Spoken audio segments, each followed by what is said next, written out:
ಕಾನೂನು ಒಂದು ಪವಿತ್ರ ವೃತ್ತಿ, ಜಾಹೀರಾತು ಮಾಡುವ ಉತ್ಪನ್ನವಲ್ಲ. ಸಾಮಾಜಿಕ ಮಾಧ್ಯಮದಲ್ಲಿ ಪ್ರಚಾರದ ವಿಡಿಯೋ ತೆಗೆಯಲು ನಿರಾಕರಿಸಿದ ವಕೀಲರ ವಿರುದ್ಧ ಶಿಸ್ತು ಕ್ರಮ. ಈ ಸುದ್ದಿಯ ಕುರಿತು ವಿಸ್ತೃತ ಮಾಹಿತಿ ಇಲ್ಲಿದೆ. ನಮಸ್ಕಾರ. ಇದು ನಿಮ್ಮ ಕೋರ್ಟ್ ಬೀಟ್ ನ್ಯೂಸ್. ಕಾನೂನು ಒಂದು ಪವಿತ್ರ ವೃತ್ತಿಯಾಗಿದೆ. ಬದಲಾಗಿ ಜಾಹೀರಾತು ಮಾಡಬೇಕಾದ ಉತ್ಪನ್ನವಲ್ಲ. ವಕೀಲರು ಸಾಮಾಜಿಕ ಮಾಧ್ಯಮದಲ್ಲಿ ಜಾಹೀರಾತು ನೀಡುವಂತಿಲ್ಲ ಎಂಬುದನ್ನು ಕರ್ನಾಟಕ ರಾಜ್ಯ ವಕೀಲರ ಪರಿಷತ್ತು ಸ್ಪಷ್ಟಪಡಿಸಿದೆ.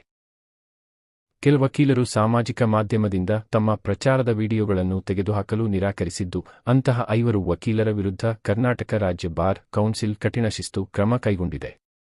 ಕಕ್ಷಿದಾರರನ್ನು ಆಕರ್ಷಿಸಲು ಪ್ರಯತ್ನಿಸುತ್ತಿರುವಂತೆ ಕಾಣುವ ವಿಷಯವನ್ನು ಅಳಿಸಲು ರಾಜ್ಯದ ಎಲ್ಲಾ ವಕೀಲರಿಗೆ ಆಗಸ್ಟ್ 31, 2025 ಗಡುವು ನೀಡಿದ ನಂತರ ನಿರ್ದೇಶನ ಪಾಲಿಸದ ವಕೀಲರ ವಿರುದ್ಧ ಶಿಸ್ತು ಕ್ರಮ ಕೈಗೊಳ್ಳಲಾಯಿತು.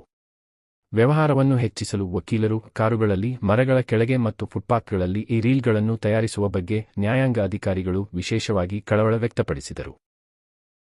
ಈ ವರ್ಷದ ಆರಂಭದಲ್ಲಿ ದೆಹಲಿ, ಪಂಜಾಬ್ ಮತ್ತು ಹರಿಯಾಣದ ಬಾರ್ ಕೌನ್ಸಿಲ್ಗಳು ಇದೇ ರೀತಿಯ ಎಚ್ಚರಿಕೆಗಳನ್ನು ನೀಡಿವೆ. ವಕೀಲರು ಜಾಹೀರಾತು ನೀಡುವುದನ್ನು ಯಾವ ಕಾನೂನು ನಿಬಂಧನೆ ನಿಷೇಧಿಸಿದೆ? ಭಾರತದಲ್ಲಿ ವಕೀಲರು ತಮ್ಮ ಸೇವೆಗಳನ್ನು ಜಾಹೀರಾತು ಮಾಡುವುದನ್ನು ಸಂಪೂರ್ಣವಾಗಿ ನಿಷೇಧಿಸಲಾಗಿದೆ. ಈ ನಿಯಮವು 1961ರ ವಕೀಲರ ಕಾಯ್ದೆಯಿಂದ ಬಂದಿದೆ. ಇದು ದೇಶದ ಎಲ್ಲಾ ವಕೀಲರಿಗೆ ವೃತ್ತಿಪರ ನಡವಳಿಕೆಯ ನಿಯಮಗಳನ್ನು ಹೊಂದಿಸುವ ಅಧಿಕಾರವನ್ನು ಭಾರತೀಯ ಬಾರ್ ಕೌನ್ಸಿಲ್ಗೆ ನೀಡುತ್ತದೆ. ಬಾರ್ ಕೌನ್ಸಿಲ್ ಆಫ್ ಇಂಡಿಯಾ ನಿಯಮಗಳ 36ನೇ ನಿಯಮವು ಸ್ಪಷ್ಟವಾಗಿದೆ. ವಕೀಲರು ನೇರವಾಗಿ ಅಥವಾ ಪರೋಕ್ಷವಾಗಿ ಯಾವುದೇ ರೀತಿಯಲ್ಲಿ ಕೆಲಸವನ್ನು ಕೋರಲು ಅಥವಾ ಜಾಹೀರಾತು ಮಾಡಲು ಸಾಧ್ಯವಿಲ್ಲ. ಇದರಲ್ಲಿ ಸುತ್ತೋಲೆಗಳು, ಜಾಹೀರಾತುಗಳು, ವೈಯಕ್ತಿಕ ಸಂವಹನಗಳು, ವೃತ್ತಪತ್ರಿಕೆ ಕಾಮೆಂಟ್ಗಳು ಅಥವಾ ಅವರ ಪ್ರಕರಣಗಳಿಗೆ ಸಂಬಂಧಿಸಿದ ಛಾಯಾಚಿತ್ರಗಳನ್ನು ಪ್ರಕಟಿಸುವುದು ಸಹ ಸೇರಿವೆ.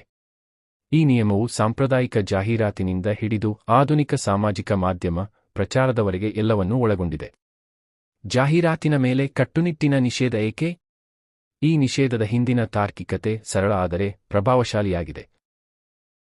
ಕಾನೂನನ್ನು ಒಂದು ಉದಾತ್ತ ವೃತ್ತಿ ಎಂದು ಪರಿಗಣಿಸಲಾಗುತ್ತದೆ, ನಿಯಮಿತ ವ್ಯವಹಾರವಲ್ಲ. ದಶಕಗಳಲ್ಲಿ ಸುಪ್ರೀಂ ಕೋರ್ಟ್ ಈ ದೃಷ್ಟಿಕೋನವನ್ನು ಹಲವು ಬಾರಿ ಬಲಪಡಿಸಿದೆ.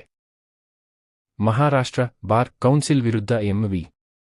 ದಾಬೋಲ್ಕರ್ 1975ರ ಐತಿಹಾಸಿಕ ಪ್ರಕರಣದಲ್ಲಿ ನ್ಯಾಯಮೂರ್ತಿ ವಿ. ಕೃಷ್ಣ ಅಯ್ಯರ್ ಅವರು ಸ್ಮರಣೀಯವಾಗಿ ಹೀಗೆ ಹೇಳಿದರು: ಕಾನೂನು ಯಾವುದೇ ವ್ಯಾಪಾರವಲ್ಲ, ಯಾವುದೇ ಸರಕುಗಳನ್ನು ಸಂಕ್ಷಿಪ್ತಗೊಳಿಸುವುದಿಲ್ಲ. ಆದ್ದರಿಂದ ವಾಣಿಜ್ಯ ಸ್ಪರ್ಧೆ ಕಾನೂನು ವೃತ್ತಿಯನ್ನು ಅಶ್ಲೀಲಗೊಳಿಸಬಾರದು. 20 ವರ್ಷಗಳ ನಂತರ Indian council of legal aid advice versus bar council of India 1995 ಪ್ರಕರಣದಲ್ಲಿ ಸುಪ್ರೀಂ ಕೋರ್ಟ್ ಮತ್ತೊಮ್ಮೆ ಕಾನೂನು ಒಂದು ಉದಾತ್ತ ವೃತ್ತಿಯಾಗಿದ್ದು, ಅದು ಕೇವಲ ಹಣ ಗಳಿಸುವ ಮಾರ್ಗವಲ್ಲ, ಸಮಾಜಕ್ಕೆ ಬಾಧ್ಯತೆಗಳನ್ನು ಹೊಂದಿದೆ ಎಂದು ಒತ್ತಿ ಹೇಳಿದೆ. ಜಾಹೀರಾತನ್ನು ಅನುಮತಿಸುವುದರಿಂದ ಕಾನೂನು ಅಭ್ಯಾಸವು ಸಂಪೂರ್ಣವಾಗಿ ವಾಣಿಜ್ಯ ಚಟುವಟಿಕೆಯಾಗಿ ಬದಲಾಗುತ್ತದೆ, ಸಾರ್ವಜನಿಕ ನಂಬಿಕೆಯನ್ನು ಕುಗ್ಗಿಸುತ್ತದೆ ಮತ್ತು ವೃತ್ತಿಯ ಘನತೆಗೆ ಹಾನಿ ಮಾಡುತ್ತದೆ ಎಂಬುದು ಮುಖ್ಯ ಕಾಳಜಿ. ವಿನಾಯಿತಿಗಳು ಯಾವುವು?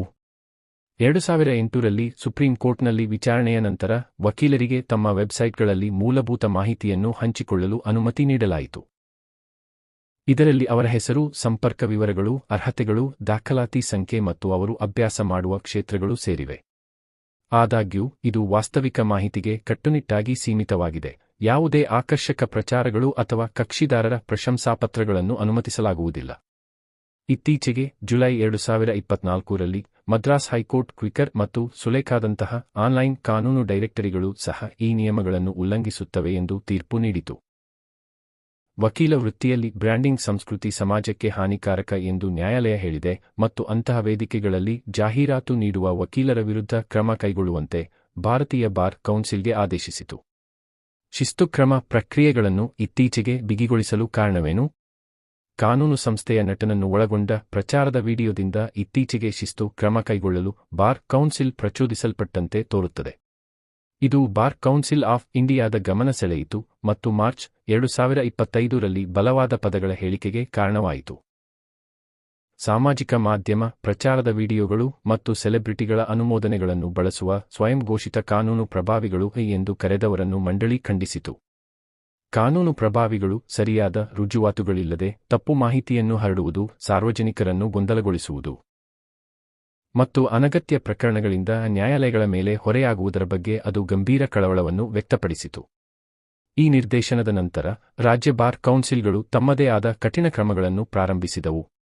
ದೆಹಲಿ ಮತ್ತು ಪಂಜಾಬ್ ಹರಿಯಾಣಗಳು ಜುಲೈ ಮತ್ತು ಆಗಸ್ಟ್ನಲ್ಲಿ ಎಚ್ಚರಿಕೆಗಳನ್ನು ನೀಡಿದ್ದು, ಕೆಲಸ ಕೇಳಲು ಸಾಮಾಜಿಕ ಮಾಧ್ಯಮವನ್ನು ಬಳಸುವುದನ್ನು ವೃತ್ತಿಪರ ದುಷ್ಕೃತ್ಯವೆಂದು ಪರಿಗಣಿಸಲಾಗುತ್ತದೆ, ಇದು ಪರವಾನಗಿಯನ್ನು ಅಮಾನತುಗೊಳಿಸಲು ಅಥವಾ ಕಳೆದುಕೊಳ್ಳಲು ಕಾರಣವಾಗಬಹುದು ಎಂದು ಹೇಳಿದೆ. ಕರ್ನಾಟಕವು ನಿಯಮಗಳ ಅನುಸರಣೆಗೆ ನಿಜವಾದ ಗಡುವನ್ನು ನಿಗದಿಪಡಿಸುವ ಮೂಲಕ ಇನ್ನೂ ಮುಂದೆ ಹೋಗಿ ಅಂತಹ ನಿರ್ದಿಷ್ಟ ಕ್ರಮ ಕೈಗೊಂಡ ಮೊದಲ ರಾಜ್ಯವಾಯಿತು. ವೃತ್ತಿಪರರು ತಮ್ಮನ್ನು ತಾವು ಹೇಗೆ ಮಾರುಕಟ್ಟೆ ಮಾಡಿಕೊಳ್ಳುತ್ತಾರೆ ಎಂಬುದನ್ನು ಸಾಮಾಜಿಕ ಮಾಧ್ಯಮವು ಮರುರೂಪಿಸುತ್ತಲೇ ಇರುವುದರಿಂದ ಭಾರತದ ಕಾನೂನು ಸಂಸ್ಥೆಯು ದೃಢವಾದ ರೇಖೆಯನ್ನು ಎಳೆಯುತ್ತಿದೆ. ಭಾರತದ ವಕೀಲರಿಗೆ ಸಂದೇಶ ಸ್ಪಷ್ಟವಾಗಿದೆ: ನಿಮ್ಮ ಅಭ್ಯಾಸವು ಆಧುನಿಕವಾಗಿರಬಹುದು, ಆದರೆ ನಿಯಮಗಳು ಸಾಂಪ್ರದಾಯಿಕವಾಗಿಯೇ ಉಳಿದಿವೆ. ಕಾನೂನು ಒಂದು ವೃತ್ತಿಯಾಗಿ ಉಳಿದಿದೆ, ಜಾಹೀರಾತು ಮಾಡಬೇಕಾದ ಉತ್ಪನ್ನವಲ್ಲ. ಈ ವಿಷಯದ ಬಗ್ಗೆ ಹೆಚ್ಚಿನ ಮಾಹಿತಿ ಪಡೆಯಲು ನಮ್ಮ ವೆಬ್ಸೈಟ್ಗೆ ಭೇಟಿ ನೀಡಬಹುದು. ಈ ಮಾಹಿತಿ ಉಪಯುಕ್ತವಾಗಿದ್ದರೆ ಒಂದು ಲೈಕ್ ಕೊಡಿ. ಪ್ರಶ್ನೆ, ಸಲಹೆ, ಸೂಚನೆ ಇದ್ದರೆ ಕಮೆಂಟ್ ಬಾಕ್ಸ್ನಲ್ಲಿ ಬರೆಯಿರಿ. ನಿಮ್ಮ ಸಹಕಾರ, ಪ್ರೋತ್ಸಾಹಕ್ಕೆ ಧನ್ಯವಾದಗಳು.